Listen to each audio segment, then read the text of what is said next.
Everyone, welcome to our channel Isc Steno. We are starting the passage at speed of 110 words per minute. Start.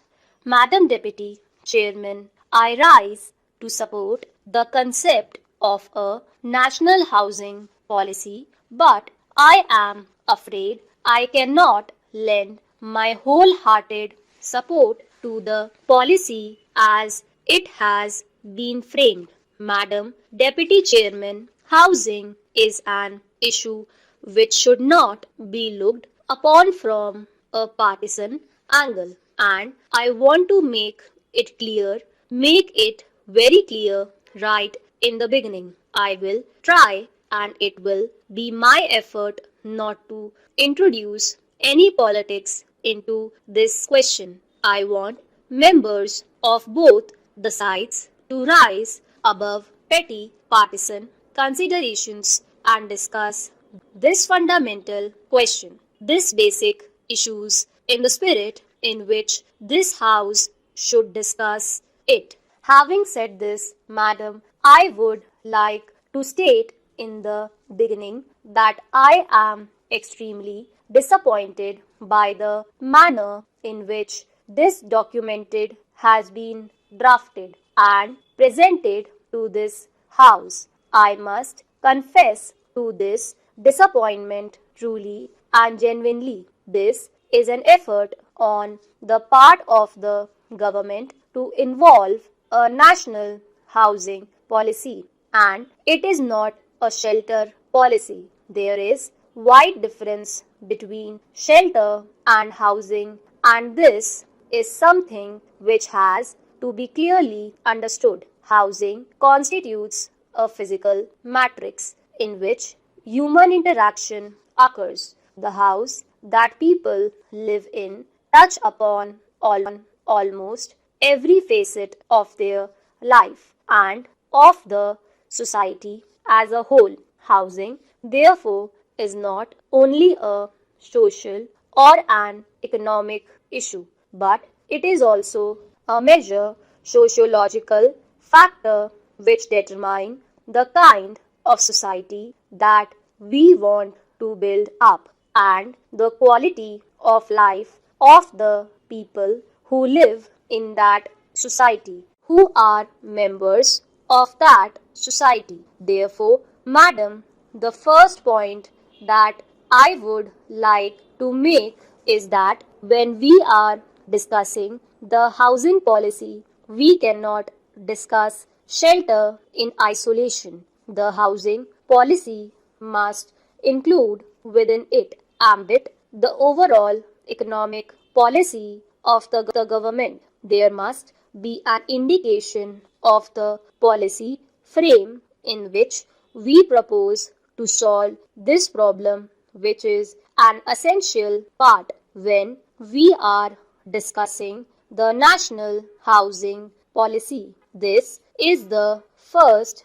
deficiency which I notice in this document. It does not deal with the policy frame, the economic policy frame in which we propose to tackle this problem. We are talking of slums and we are talking of the pressure on housing or the lack of it in the urban areas. Now we can talk about it without discussing the shift of population from the rural to the urban areas. Can we talk about it without discussing the kind of economic progress in which we are entering? I am sure that the Honorable Minister is aware of this position, that the Honorable members of this House are aware of this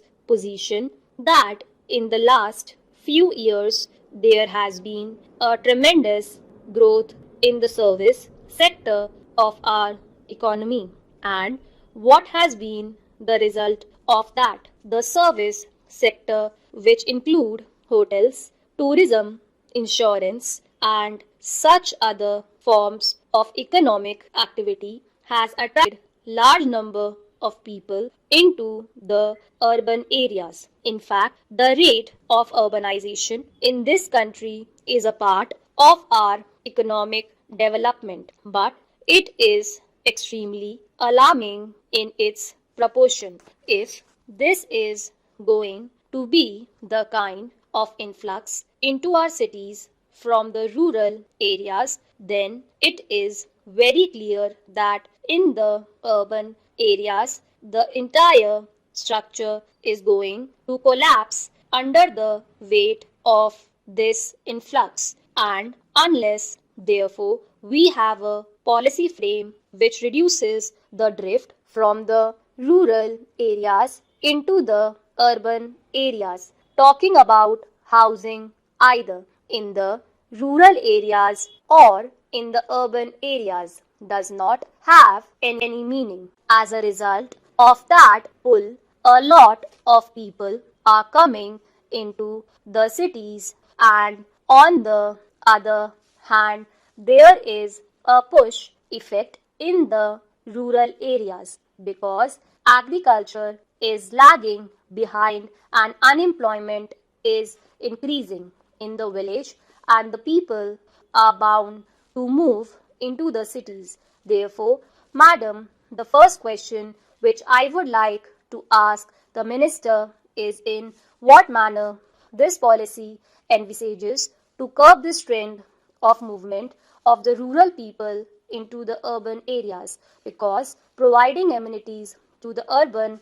areas, it is well known, is far more expensive than giving the amenities and the facilities in the rural areas. So, this is my first point. The second is that the policy does not define, Madam Deputy Chairman, the size of the problem either as it exists today or the size of the problem as it is to be in the future.